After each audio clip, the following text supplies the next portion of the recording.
Hey guys, welcome to Bipolar Boxing. Saturday we got Dimitry Bivol versus Artur Beterbiev for all the belts at 175. Cannot wait for this fight. I mean, as a boxing fan, this is as good as it gets. It's as good as it gets because it's 1 and 2 in the division, and also everybody loves the boxer puncher matchup. Especially guys like me who actually appreciate like the sweet science of the sport. I love defensively sound fighters. And I love to see how they're going to do against, you know, a guy who can knock you out with one punch and who is also a very good boxer with a very good amateur background.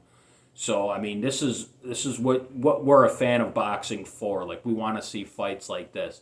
Took a little while for it to get together. I mean, I've been waiting for at least 5 years or so for this fight. I mean, even when Beterbiev fought Godsvik, like I wanted him to fight Bivol then, and I don't know who would have won that fight because Godsvik looked really good against Beterbiev, and I think the scorecards, Godsvik was up on the scorecards when he got knocked out, so that's saying something. Because a guy like Bivol's never even been close to being knocked out before. But Beterbiev has knocked out everybody he's faced. So it's like something's got to give here. And that's the reason we watch boxing. Something's got to give. Like when you watched, like as a kid, my favorite fighter was Chico Corrales. And Corrales, when he went up against Mayweather, like I hated Mayweather. I always used to say he was a runner. He just dances in there. He can't punch.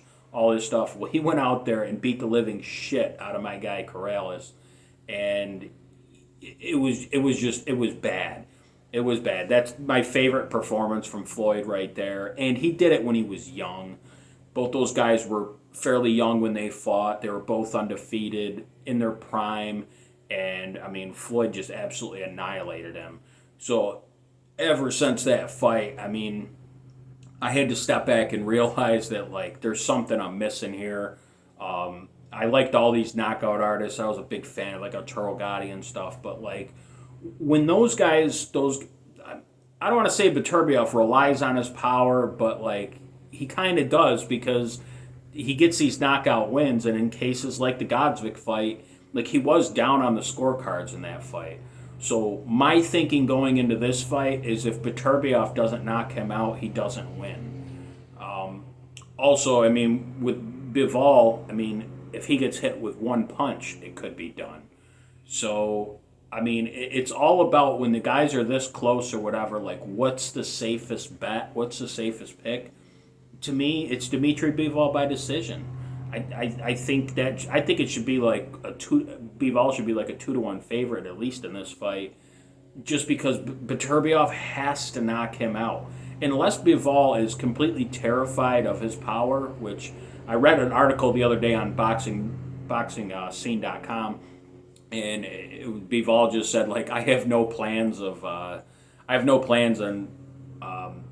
getting to feel how hard Beterbiev hits because I don't plan on getting hit all night or getting hit clean with one punch, and you better not because he'll turn your lights out. I mean, Beterbiev is just built like a brick shithouse. The guy is just so solid. When you see him next to Bivol, you just see like there's like bone density. Like he's just a solid guy. Like I don't see Beterbiev getting knocked out at all. Unless there's like a cut forms or something like that and they have to stop the fight because of a cut, I can see that happening. I think that's more likely to happen than Beterbiev winning by decision. So it's just like it's a path to victory thing. I don't think Beterbiev has a lot of paths. His path is his knockout, which, hey, it's been working for him his whole career, but he hasn't faced a guy like Bivol.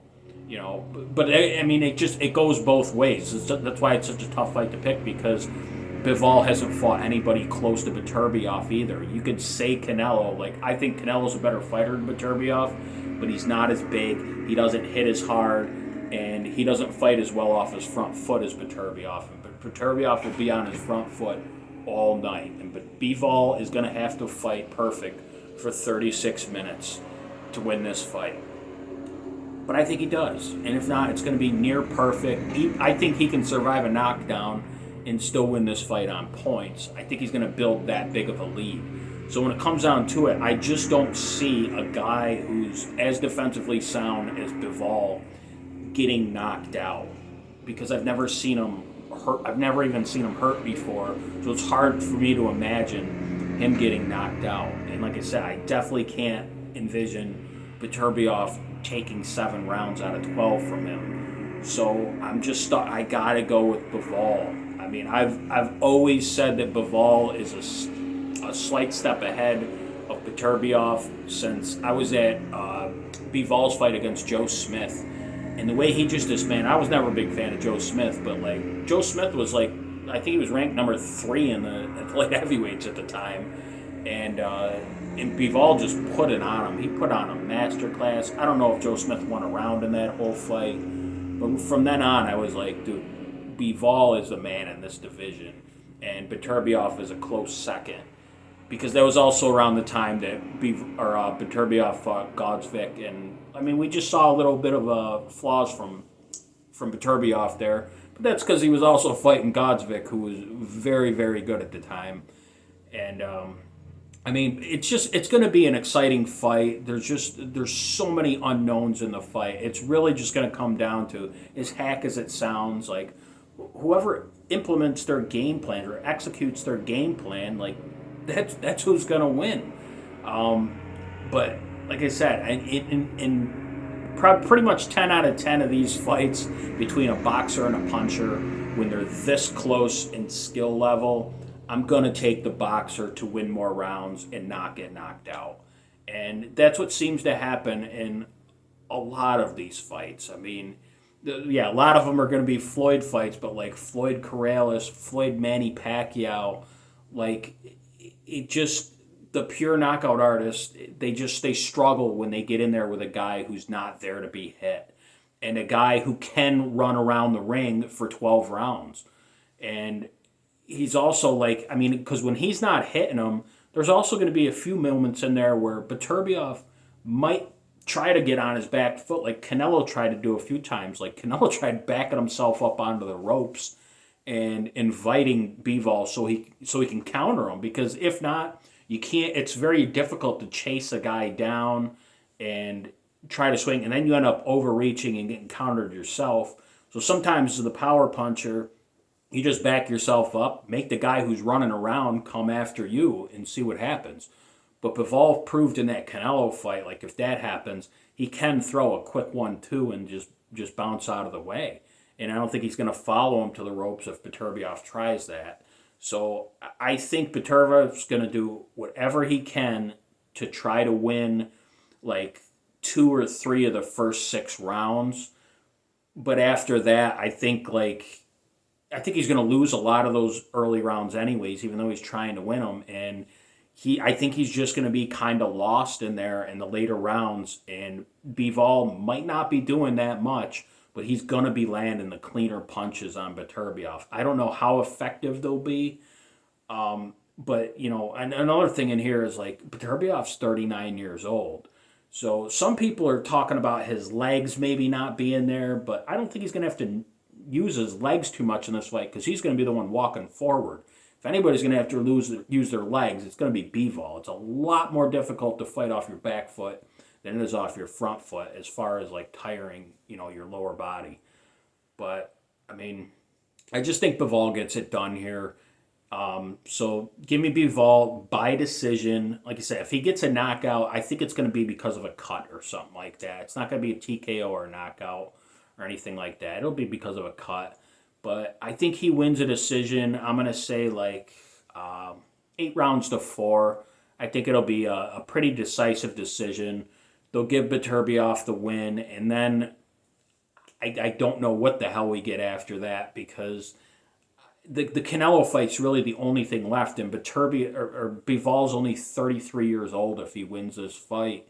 So, like, he's not going to retire, but what else does he have left to prove? There is nobody out there at 175.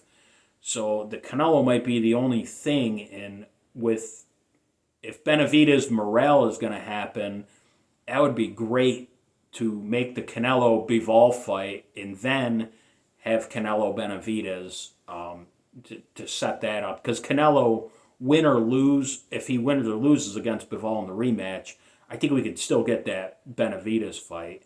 And it might even be easier to make after all that shit happens.